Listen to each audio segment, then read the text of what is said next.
This is Hassan Hancock, and I'm with the Ramen Room, and I got my boy Randall. And man, we're gonna be talking about Final Fantasy 15 impressions, and we've got Nintendo Switch talk, and also we're gonna be talking about DC Comics Heroes versus Aliens crossover. Let's get it.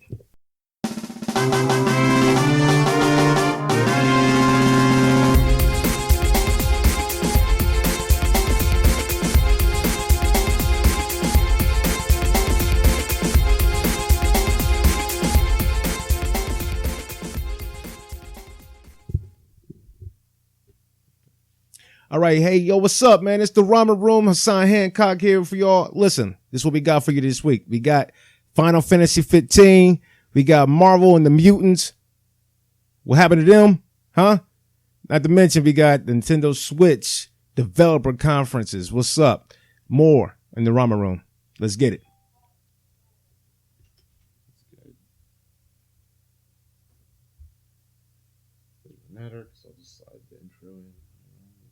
Anyway, go ahead. Start. Hey, what's up, Randall? How you doing, man? I'm doing well. How about yourself? All right, what's my name, bro? Hassan. Hey, what's going on? Listen, Ramen Room, we here. Another week. It's gonna be magical. Listen, we're gonna jump right into this thing. Mm-hmm. Let's talk about Final Fantasy 15. All right, Randall, how you feel about it? It seems intriguing. I'm not the biggest Final Fantasy aficionado. Okay, stop right there. All right. Nah. Go ahead, continue. I was gonna say, it's caught my eye a little bit. Having a different battle system than the turn-based fighting that most Final Fantasy games have had in the past. Cast looks kind of interesting in the premise, but I mean, you've played it more than I have. So what's your impression? What's the rundown? Randall, let me ask you a question. Right. How long have you played the game? I haven't played it at all. You see what I'm saying, people? Listen. He just said you played it more than I have. I played for 1 hour. Yeah, that is an hour more than I've got. Mm-hmm. What do you? You've been following the game. What's your impression based on your pre-gameplay knowledge and actually playing? I've been following this game for 10 years, man. Yeah, and actually, I've been playing for about 6 hours. But look, let's be honest. Final Fantasy 15 to me is it's an amazing game, man. Mm-hmm. It's an amazing game. So what? Okay, let's start with the battle system. What's the battle system like for those who are familiar with the series and those who aren't? What do we come to expect? Like I said, turn-based is the hallmark of Final Fantasy typically, and most JRPGs really. But turn-based, limit breaks, that kind of thing. What about this game? What's the battle system like? What would you expect going into it? If there's a limit break in this game, I haven't found it. Mm-hmm. But so is this a complete departure from what they've normally done as far as? It's definitely a big departure, man. Yeah. It's is it close to 13 or is it? Is there any game like it so far in this? To be honest, if you look at Final Fantasy 13's battle system, before it got like we talked about before in the PlayStation thing. Went to Xbox on that. This is the battle system I thought kind of, that 13 was going to be. Right. 13 had more of a faster, turn-based type play style, almost like what 10 is, right? Mm-hmm. So right now 15, it is a big departure. Yeah. And it's something for people. A lot of people, what people say, and I see them in the blogs and whatnot, I be lurking. For all my gamers who just lurk and don't say nothing, what's up? No, seriously. A lot of people say, "Oh, it's not what happened in turn-based." It's a lot of people out there who want turn-based combat, and they want that battle system. But this is a very, very good battle system, to me. So how does it work exactly? Is it like because it looks like from video? Is it more hack and slash, like an action? Devil May Cry style. Like, what are we looking at in terms of? It's a tad bit of strategy in there. Yeah. First of all, the only time you really control the other party members is when you ask them to do like a special move. So you got to hit on PS4. You got to hit L1, right, and it opens up another menu. And you got to choose what attack one of your party members are going to do, and then they do it, and then you as the main character knock this. Right. Throw your sword, you do a little slash move, whatever. But it creates that bond. So is it real time or is it? Yeah, it's real time. Okay, so your character, there's there's a wait mode, right? For those who are playing the wait mode, That's more traditional. So. I mean, it adds a little bit of a traditional sense to it, but I mean, it's still the same. You know, what I mean, it just gives you opportunity just to pan out your move more so than just being in real time. Right.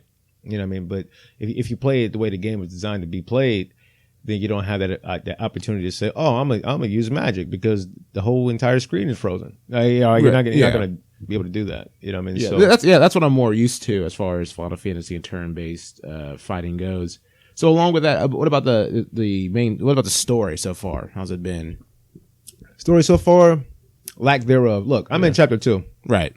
Just got there. I'm the type of guy. I'm not necessarily like a completionist, where I got to do everything in the piggybank.com strategy guide. Right. But at the same time, I really want my character to be like the best. So between chapter 1 and chapter 2, going into chapter 2, right. No spoilers for anybody.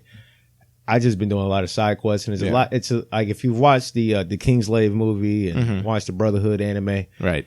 You already walk into this game knowing a little bit. Yeah. You know what I mean? But as far as the pacing goes in the game, yeah, I wouldn't say it's slow. Yeah.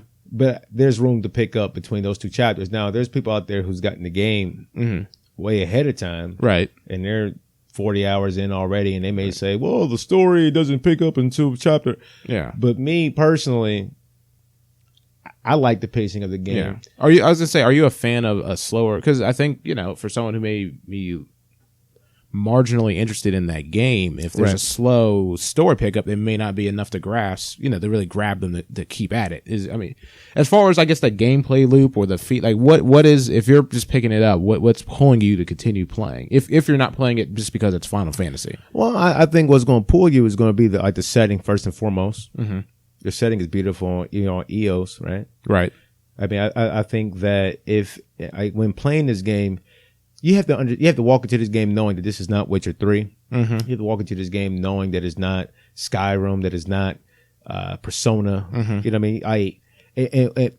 That 5 hours doing that, that should be enough. I mean, because now you're getting used to the battle system, right? You're getting used to the whole car ride and all that, and the side quests. Every game has their version of side quests, right? Right. So, I mean, I think it's just enough story for you to get used to this game, because what they say at the beginning of the game is Final Fantasy 15 is for the fans and for new players. Mm-hmm. So they hit you upside the head with just Final Fantasy. It may deter those who've never played Final Fantasy before. You gotta understand, I was 21 when they announced this game. Yeah. I am now 31. Damn. So, yeah. It's a long time. I mean, somebody's 10 right now playing this game. Don't know nothing about Final Fantasy 7, 8, or 9. Right. And they ain't waiting for you to say, oh, well, on this particular chat room, he's waiting for, Final Fantasy 7. He wants that system. He wants that story. Nah, this is a new age. I think once you get to the hang of the game, right, the battle system, the setting, people say the graphics. Somebody said the graphics was PSP. When they said PSP, I knew they lost their marbles right there. Yeah. They lost their marbles, man. Yeah, I mean, it's a nice looking game. Along those lines, actually, going back to a couple of things you mentioned, I've heard that the hunts, the side quest system's a little wonky in that I guess it can be difficult to tell where, I guess, the resolution of the quest is, or what. I mean, as far as I guess the quest you get in the diner, what's that been like as far as it makes you have, like, there was one where you have to find, like, I'm driving, and Ignis is driving, right, and this dude's like, hey, I need help. I'm like, okay, where the hell is he at? How he know he was driving by? That's what I'm thinking about, right? Yeah. So I had skipped that quest for the longest, and I'm like, okay, but it's 300 EXP in this. 300 EXP. I need that. I can make it. I can bank that, and then I can go into it. But I had to find this guy. Like, it's not like, okay, go here. Right. It's not like Witcher 3 is like, all right, do this quest, go here. Yeah. We're gonna walk you through this whole thing, and then by the time before you even get there, we're gonna make you use your Witcher senses so you can have this little red pathway of where to go. It's not like that, in a sense, but what it does is allow you to roam the scenery, and get a feel. Now, people say it's an empty game. I feel that. Yeah. I mean, it's not as jam packed as you would like it to be, Yeah. but at the same time, it's Final Fantasy. Right. Well, along those lines, that actually another question I had as far as the because looking at the gameplay videos and pictures, it does kind of have that I don't want to say barren because it has a negative connotation, but it does look a little empty. So are you running into emergent gameplay where you're driving on the highway and somebody, like you said, asks for help? Could you just be minding your own business and a quest pops up, or is it all very much you go to a place to get a quest, you go somewhere to finish it, and then it's a little bit between all those. Like you'll do a quest and another quest will pop up. Right. But like while you're out, you'll find a quest, or just you get a notification. There's another quest. It'll happen. So like that example I gave you about the dude is that, hey, I need help. Right. I was doing a quest. Right. So I was like, oh, I stopped immediately and I was like, okay, where does this dude at? Couldn't find him. Right. I said, you know what? I ain't gonna find this guy. Yeah. I'm not gonna find this guy. What I'm gonna do? I'm gonna go ahead and drive and do this quest I've been doing. Right. And hopefully, after I get done with that quest, I'm gonna come back and find him. Well, 5, 6, 7 quests later, I decided to come back and see about it, and I found him. Okay. Yeah, I mean it's thrown out there, but usually, I mean they want you to understand. They want you to see the vista, right, and be and really bond with these characters because unlike any other Final Fantasy game, you've never had the opportunity to have a particular character bond with another character unless it was already foretold in the narrative. So, for example, you'll see, you already know how Cloud and Barrett roll together. At first, Barrett didn't like Cloud, and Cloud was just that he was that badass and whatever the case may be. And then, Cloud, he took the memories of, homeboy, and now he's confused. Now you got a whole part of the game where he's in a wheelchair and you're in his mind, and you know what I mean. So it was like that was all narrative, but in this, you really get the opportunity to see the friendship. I guess so the relationship. It's not. You mentioned it being narrative. So in the situation, you could have a situation where in my game, two of the main characters are friends, and in your game they're not. Is that what you're saying?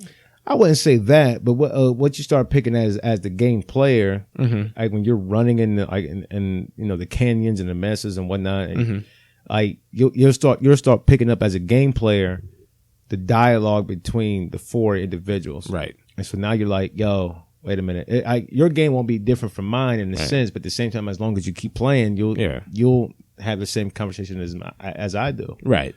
And so do the conversations, are they just for, I don't say filler, but for like effect, or do they fill in narrative gaps in the conversation? Or are they just kind of for fun? Or I think they're for effect partially, but more or less, I think they're. I don't even think it's like a narrative gap. I think it's more or less like an effect because immediately after 5 hours, you look up and be like, okay, they boys, right? Yeah, it gives you a sense of the relationship because you're driving, right? Right. How was it driving, by the way? When you drive with Noctis, I thought it was pretty cool. People say the car goes slow. I'm like, well, I don't give a shit. Yeah, that's what I was wondering. How does that? It's kind of cool because you can make it faster, going throughout the game. But when you go, I think it's called Hammerhead. Only thing you can do is change the color of your rims, the color of your car, and the color of the interior. Right. But there's a lot in that drop down that allows you to, customize it even deeper than that. Right. So it's like, man, this is crazy. And you're in this car. Usually when I'm driving, some people do a lot of fast travel. Yeah, I was going to ask if there was a fast travel option or if you're. You got to pay 10 gil. Oof. 10 gil, come on. If you ain't got 10 cent P, come on, B. Come on, homie. You should be driving. Right. You got to put gas in the car. And then they really, they focus on, let's say you go to an inn or something like that. And if this is spoilers for anybody, I apologize. Yeah. Spoiler alert. We're gonna put that in mild. Yeah, mild spoilers. Yeah. They have their own set type thing that they do. So for example, Noctis, he likes to fish. Right. Right. And then the blonde haired papilloma virus. No. He likes to take pictures. Right. You know what I mean? So as you continue to journey and do different things in the game, these guys, the pictures, every time you go to an inn or if you camp or whatever, he's taking pictures in your battles so you get to view them. Oh, that's You know pretty what I cool. mean? Yeah. And his ability in taking pictures, the higher it goes, the more AP you get. And the AP in the game is what allows you to, increase or build your stats in the Ascension. So you get AP in battling, you get AP in completion, you get AP in skill. So that's telling you want him to take more pictures. You want to fish more. You want to. It's an interesting mechanic having him take the photos dialogue. The dialogue between them while you're doing these few things is like, yo, this is pretty crazy. So it was like one scene where I went back to Hammerhead. I'm gonna call it Hammerhead. I could be wrong, guys, but it was a gas station. Mm-hmm. And Cindy was there. Cindy's the blonde haired girl with the big, personality. Yeah, humongous personality, guys. She was there, and in the scene, they were talking. He's like, it was cool. I was like, oh, they're talking. That's nice. That's yeah. But then dude took a picture, Right. And he's like, oh, there's Cindy right there. Yeah. So he mentioned in the. So when you're looking at the pictures, he's like, these characters are talking to right. Oh, that's pretty cool. That's pretty cool. So yeah. it creates that friendship. Right. People call it a boy band effect, but yeah. I mean, I guess where do you think? I mean, I guess having played this far, where do you think you see the narrative going, or do you think is it? I guess where do you think the game's going to go from here? I know where it's going. I mean, people who have already beat it, it says a little bit different at the end, but I get a strong feeling I know where it's going. I mean, there again, I've been really invested into this game. I knew 13 was coming when I heard Versus. I was like, yo, that's the game I want. Yeah, the Versus 13 Versus. Fantastic. I don't care about Agito. Give me Versus. I need Versus. Yeah. And then it never came out. And then it's like, oh, we're going to call ourselves Final Fantasy 15. And then some people talk about the linearity at the end. Like, it's a little linear, guys. Like, it's so linear. Yeah. It's not that I mean, well, I don't know. Let me backtrack. Oh. I'm on chapter 2, so I don't know how linear it could be. Yeah, but so far it doesn't seem that. It's not linear now. I mean, the beginning of the game is not as linear, but at the end of the day, I mean, this is their game. It's the game they wanted to make. Have you encountered a boss yet? Nah. I mean, well, I fought this Samurai Champloo looking dude in his cave, man. He's like level 52. I'm level like 9. I'm like, well, we ain't gonna take his ass out. No. But it'd be nice to see what we could do. Yeah. And then I died, and I didn't manually save, and lost a lot of I didn't want to go back in there. So I did not want any more of that guy. Yeah, so I just rolled out. But what I will say is this. Yeah. When it comes to Final Fantasy 15, it's a great RPG.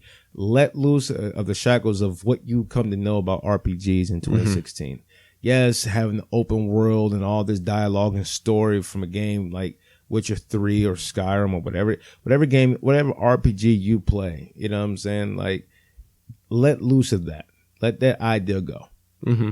And go into this game knowing that this is a Final Fantasy game. This is the direction that they're trying to go into. Right. You've even seen videos of Final Fantasy VII remake, and you're starting to see, because that game is coming out in chapters, right? And you see the battle system is nothing like it was when it was 7. Yeah.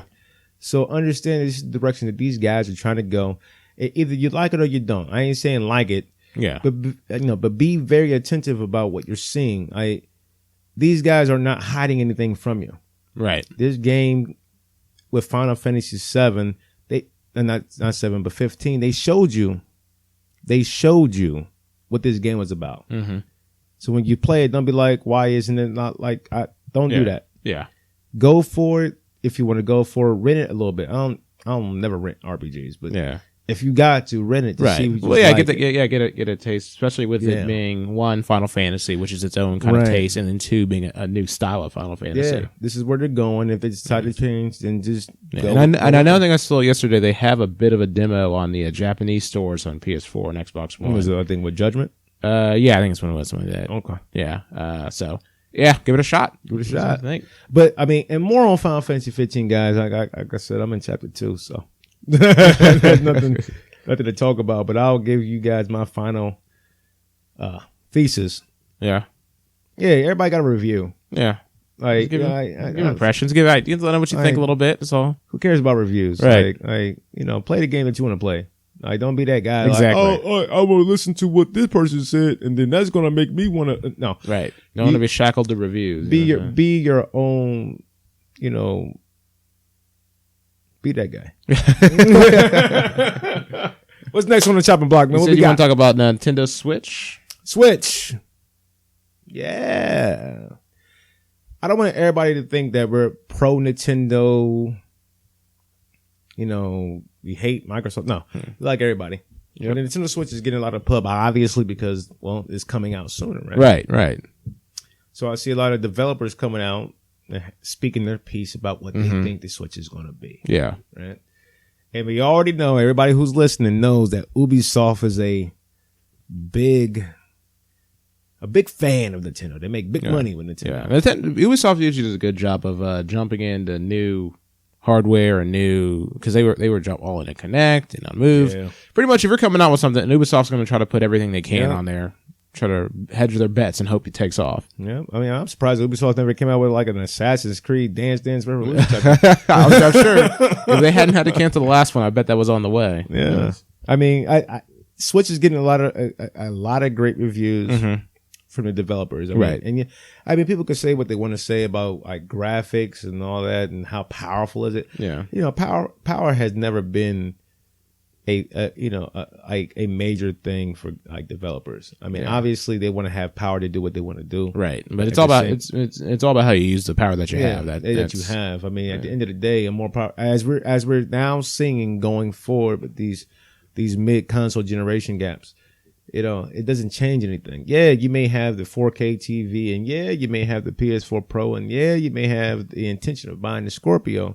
But what changes the Scorpio from the Xbox Right. One, and what changes the PS4 Pro from the PS4? Nothing. right. It's just that you want the best that you can get out of this particular game graphically. Exactly. But I mean, as much as graphics play into place, you know, artistic choice and the aesthetic, that's how, I mean, you look at the Xbox, PS2, GameCube era, and yeah, there were the games that were better graphically on the Xbox and PS2, but people talk about games like Beautiful Joe and Okami, like these games with really stylized looks that hold up over time and are memorable because of the art direction, not because necessarily because of the amount of polygons they could pump out into the Squeeze screen. in there. And Yeah. and that's, I mean, that's why these developers like Ubisoft are saying, "Oh man, this is the type of console. Like the vision is clear. Right. The vision is clear. Yeah. This is what they want to do." And Nintendo has already said they're not trying to go into that ocean, you know, with their graphics. Oh, you know what? Yeah, I mean, because nothing would differentiate you as a brand if you just do the same thing that everybody else was doing. Yeah, I mean, it's a point we've made, and it's been oft repeated by others as well. But you hit a point of diminishing returns from a standpoint of one, if your consumers even have the TV or the necessary way to display, we know what you're doing, and then two, at a certain point, it just looks so good, it doesn't have that wow factor. I mean, it was one thing when I remember being in class reading a Game Informer magazine, I think.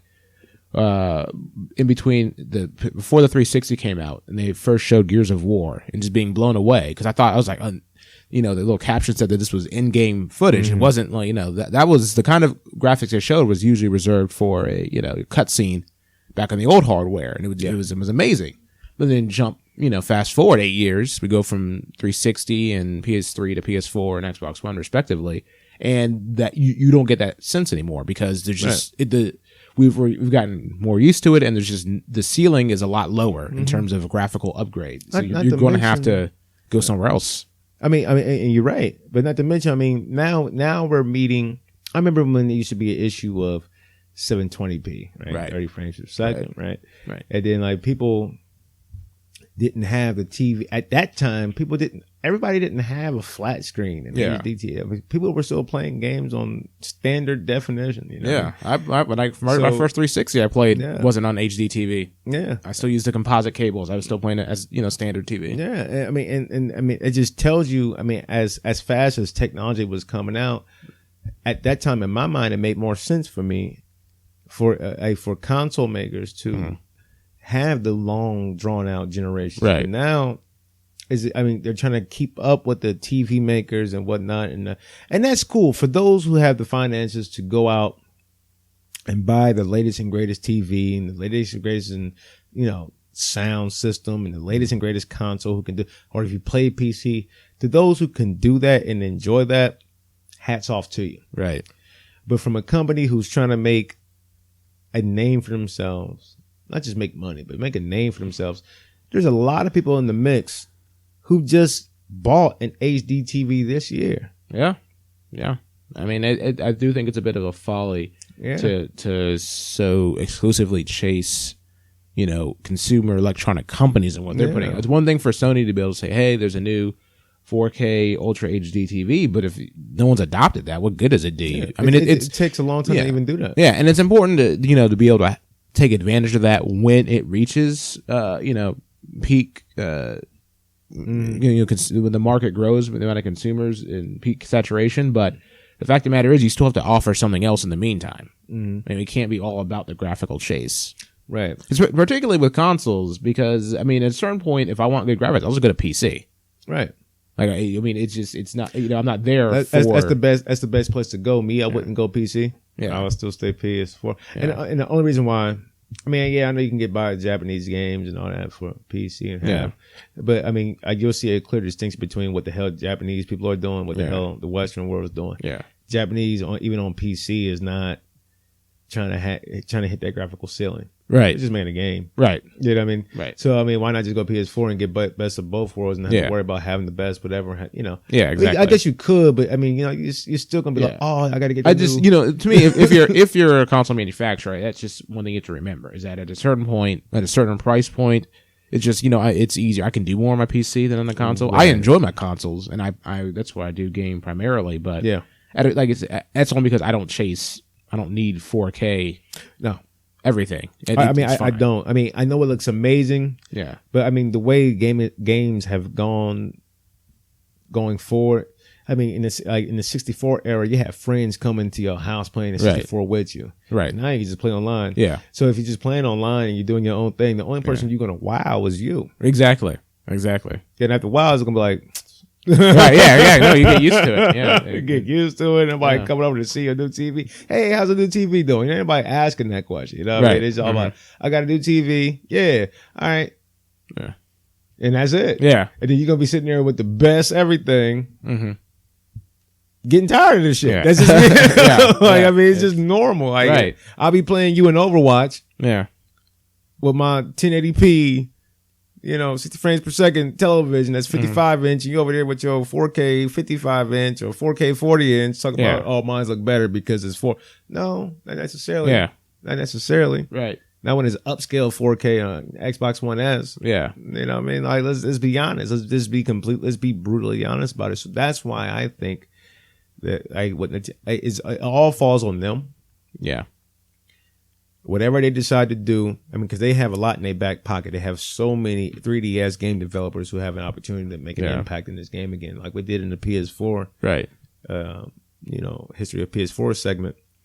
All those developers that just fell off, they have an opportunity. Not the ones who fell off, but the ones who are still here have an opportunity to make a big impact in console gaming. Right. Well, yeah, I was gonna say, however goes the third party support, so goes the Switch, because that's been Nintendo's Achilles heel, and most people do end up owning more than one console, but when you're making an initial decision, you're going to go to where you can get the most games, and particularly with third parties and a kind of a consolidation of the industry a little bit, where there's more just tentpole franchises and less of a variety, you're going to want to go where the third parties are. And so if Nintendo struggles with that again, they could be in for another long generation. Yeah. But as you mentioned, they have those relationships with those 3DS developers, and if I don't think they're getting rid of the 3DS to the Switch, but if they're bringing it closer into the fold with their home console, teams like Level 5, Professor Layton, Phoenix, right? The developers who make those kind of games, they could showcase them. That could be their third party support. And then once it takes off, let the EAs and the, Activisions,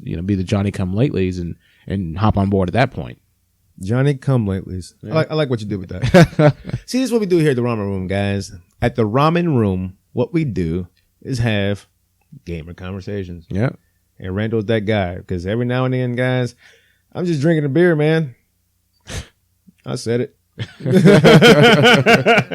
But no, I mean, I actually, there's pause in that beer drinking. All right. So,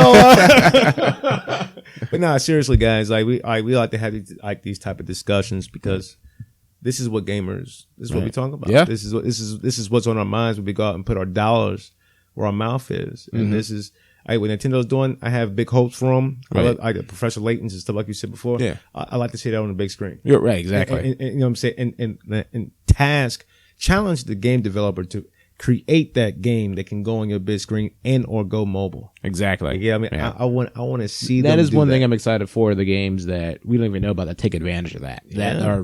are, great on your big screen, and you're playing Animal Crossing, and if you take it with you, you get a bonus for going somewhere, or or if you pull up I don't know what's in the controller, if there's any GPS about capabilities, but how cool would it be to play a game, an RPG, and then you go to another part of your actual town, open it up, and it's a different area of that game world. Like, it would be something fantastic. Oh man, Like, go ahead and say your truth. there's some real possibility with the Switch. I really hope that possibility. the talented developers are able to take advantage of. And I think they will. I mean, you had EA, you had Ubisoft, you had Take-Two. Mm-hmm. They all spoke their piece about the Switch, and I think they're very excited about it. They always talk about, well, the numbers got to be there. I mean, well, the numbers. Let's be honest, the numbers aren't there in this console generation, not like they used to be back in the day. And the reason why, because even though everybody wants power and all this and blah blah blah, you can't just sit there and say, oh, well, the mobile phones have gotten, no. Yeah. It's everybody does not play. Get that out your head. Yeah. Everybody does not play mobile games. Right. You know what I mean? They don't. As you can see, GameStop has made more money on Pokemon at the end of the year Yeah. than any other game that's come out this year. Yeah.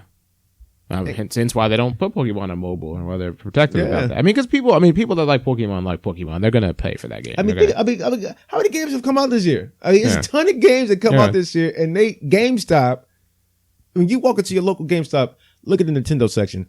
Look at it. Just look at it. Mm-hmm. It's very minuscule. Nothing's there. Your arm can stretch past Pokemon. Yeah. Your arm can stretch past the entire Nintendo section. Right.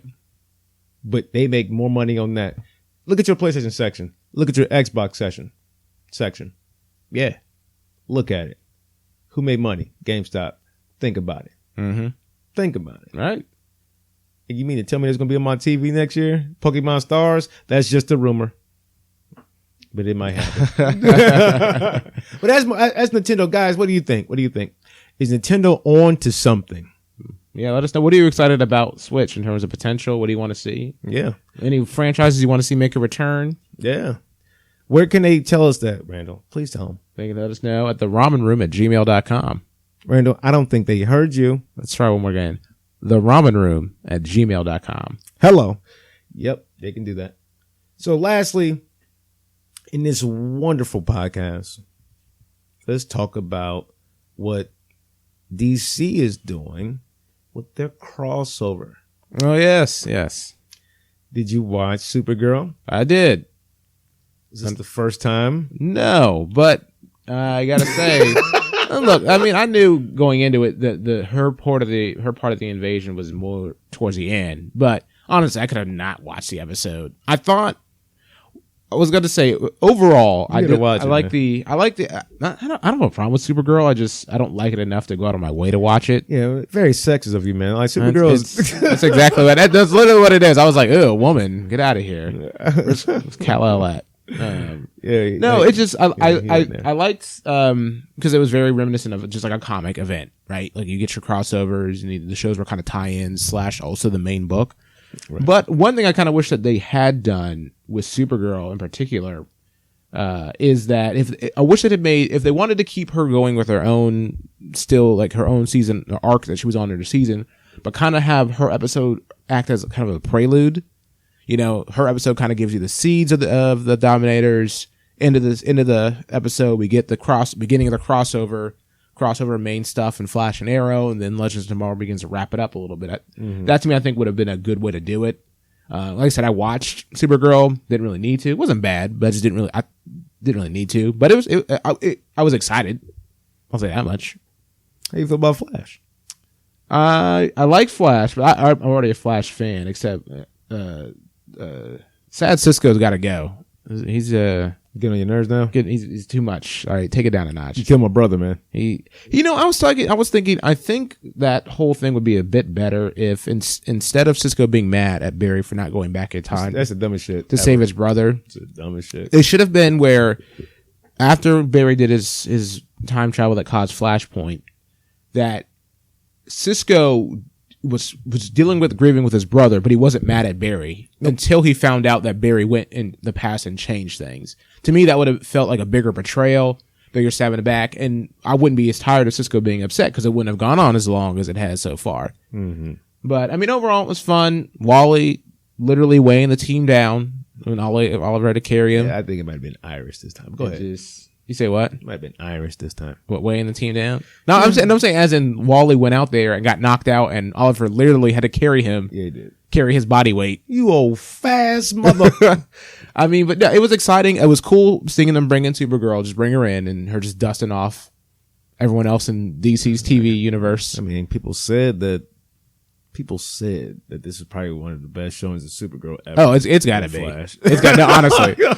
Honestly, because usually, like, what she does is, like, every time she lands, she puts her fist down on the ground. Yeah, she stands up and put her arms on her. She poses a lot. Stupid poses. I mean, this time, she flew and landed. Her interaction with the rest of the cast was good. Comic book dog. I was like, yo, oh my god, like it was it.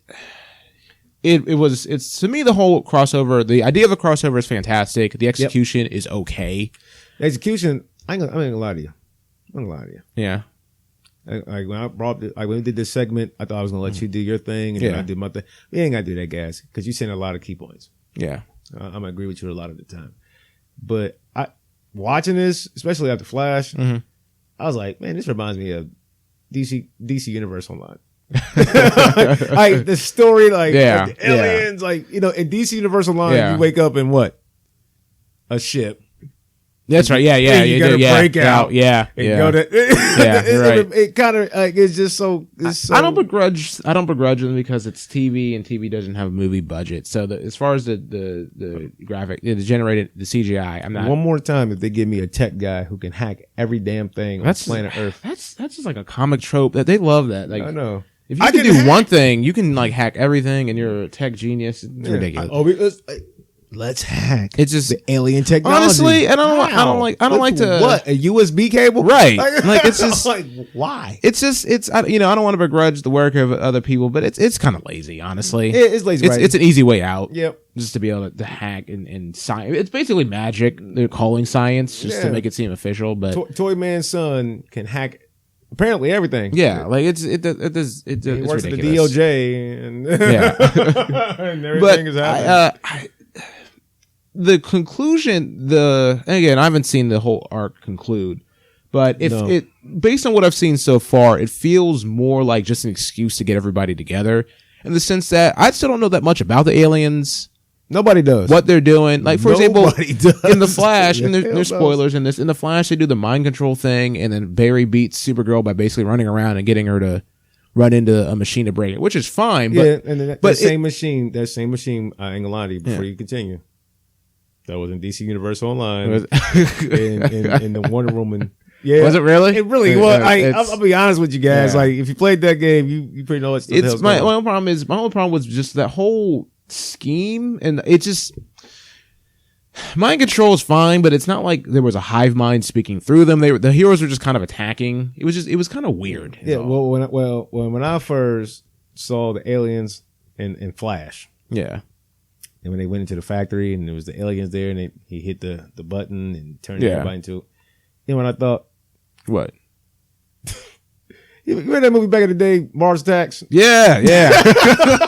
The brain. Yes. I was like, oh my God. Like that. Why are they doing this? It just, like I said, it feels very much from at best, an excuse to get the cast together for an interesting crossover, at worst to get people to watch the other shows, to kind of synergize and say, hey, you like The Flash, right? Well, he's connected, and let's get eyes on these other series. Because so far the plot doesn't make it. Just, why? Like, what's the point of all this? I mean, well, I think what they talked about was the fact that the Arrowverse never really felt the effects of, Flashpoint up until now for real. Right. Supergirl is just there Yeah. because she's not even the same. She doesn't. It's an Earth 38, I think is what they said it was. Yeah. Like, Flashpoint, they're gonna wake up and find out that she's actually in Los Angeles and nobody. I'm telling you, there has to be a way to bring. That'll probably be next year's crossover. But Right. on some realness, man. Like I think it's doing good with what they can do though. Like that whole battle scene. Yeah, you can't- that was a highlight. And then just like I said, seeing it's gorgeous, seeing when the legends were yelling at Barry for time traveling, and just seeing kind of the groups interacting, I think was fantastic. It's These just aliens are just there for no damn reason. right, exactly. Outside of that, Why are they there? exactly. Outside of that, Nobody not- knows. The execution has left a bit to be desired. It's Barry, you fucked up. Yeah, Along it's basically what a lot. that's basically what the Dude, honestly, why'd you do it? seriously, it could have been a crossover about dealing with the ramifications of Flashpoint and Barry molesting time Dude, why did you do so it, man? often. Dude, why did you Just do I'm not gonna like you anymore. also, I don't watch the Arrow. I don't watch Arrow, but I watched it this week for the invasion. I didn't realize that cast was so huge. There's like 20 people yeah. in the Arrow Quiver cave That's place. why they killed his mom and dad because they was asking for too much. It's like I got bills to pay, and it's We like, got well, random nerds. yeah. Well, Mr. Terrific, he Yeah, I was. It was cool to see that. I was glad to see him just as another character showing But up. what's that? Hockey mask guy. Yeah, the guy from Ninja Turtles. Yeah, I don't know what the Casey hell- Jones. Yeah, I was like, why is Why is Casey Jones helping out? I never Yeah. knew a hockey puck and the 9mm can go a long way. Yeah, because he's really what I gotta watch. For those who watch Arrow, understand what's going on. I apologize. Yeah. Maybe I'm just saying too much, but let's be real. What the hell is going on with that damn hockey mask, man? Like, and I let don't me know why Diggle, why he hates his son so much. Like, this dude is so mad. Yeah. He's like, I had a daughter, and it's like, oh yeah, but you still have a kid. He's like, fuck that. I wanted my daughter to carry on my last name until she got married. Like what the hell's I going don't on? understand What why the he's hell so are you mad mad about about? this, Like, but- dude, what the? Maybe there's a storyline It must somewhere. be, maybe that's what I said. Maybe they're missing something, but it makes no sense. It's So I don't know. I haven't watched it because we're recording today, so I haven't watched Legends. Legends of Tomorrow. I'm a big fan of the show also, so we're gonna have our immediate take of this entire show, this entire crossover. It's great for TV. It's great for comic fandom, comic books. Let's get it. DC, hats off to what you guys are doing. We love it. Man. Yeah. I guess we just got to finish it up, right? Yeah. I mean, I want to kind of like iterate. I wish I had like a little Westworld thing going on here because I watch Westworld also, man. I mean, it could be a comic book. Who knows? But they on their final season finale, so I'm not gonna, it's too late for that. But more coming down the pipeline, guys. Randall, take us out, man. All right. Thanks for listening to the Ramen Room. That's it. I mean, what else do you want? Hey, say something real magical for the people. Thank you for listening to the Magical Ramen Room. All right, that's what we got, guys. See you guys next week. Peace. Peace. And then we have to re-record the intro. Yeah.